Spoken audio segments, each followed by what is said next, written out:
Don't talk to me about Donkey Kong, think he's bad. Shit, you're dead wrong.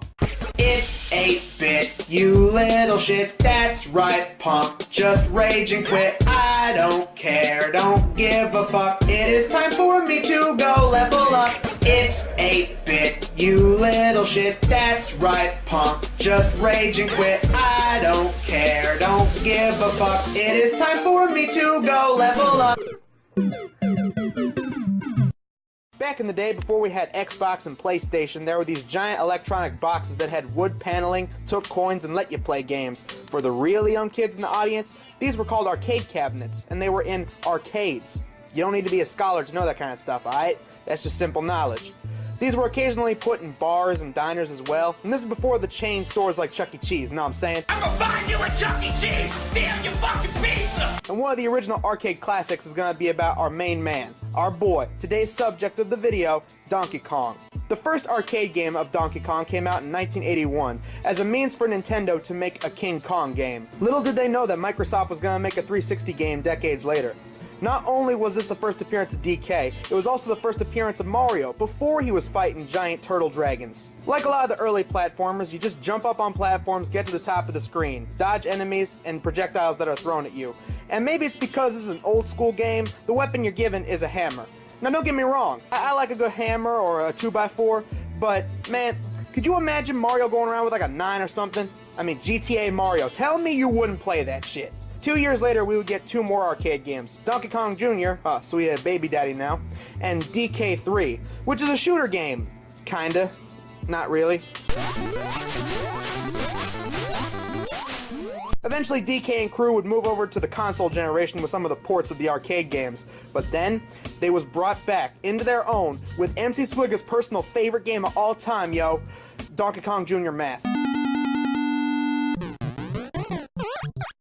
Nah, who plays video games for letters and numbers? You leave that stuff for the school system. I'm obviously talking about Donkey Kong Country, developed by Rareware, pioneers of 3D gaming back in the 90s. This was the attempt to try and bring back DK with a new image, to make him a good guy, a respectable father, with the now renamed DK Jr. Diddy Kong. The plot of the game is Kremlins, these crocodile people who became the main villain for a lot of the Donkey Kong games, are stealing Donkey Kong's hoard of bananas.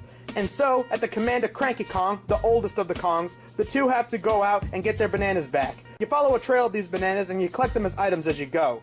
You can switch between the two, and they have a lot of good reasons as to why you play as them. Donkey Kong is a lot stronger and can kick some serious enemy ass, but Diddy can get through tighter spaces and can jump a lot higher. Work your way around the island in a bunch of different areas, which a lot of these areas consist of about 5 or 6 levels. You work your way up to the Kremlin ships, and you face up against their ruler, King K. Rool, and you jump on your boss's head, and now he's dead. Everything about this game is amazing to me. The graphics, the gameplay, the design of the music and the sounds, the level designs, the animals that assist you in the gameplay, that's really dope. All the Kongs are great characters. Donkey Kong Country for the SNES is my fucking jam, son! And they made 2 great sequels that were just as good as the first one. Both operate very similar to the first game, but you can play as Diddy, his girl Dixie, and her cousin Kitty. They could have easily made these some lazy-ass rehashes like the first, but nah, they went the extra mile, and they made these games as fun as fuck! Damn, man. Shit. Apparently Diddy saw how well Mario's racing games were going, so he got his own game. And in the game, you can race as Diddy, a couple of the other Kongs, as well as 2 characters who would get their own franchises, Banjo from Banjo-Kazooie, and Conker from...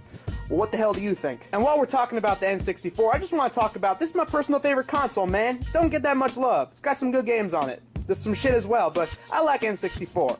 And since we're talking about N64, on to the next game, Donkey Kong 64. Cruising down the street in my 6'4".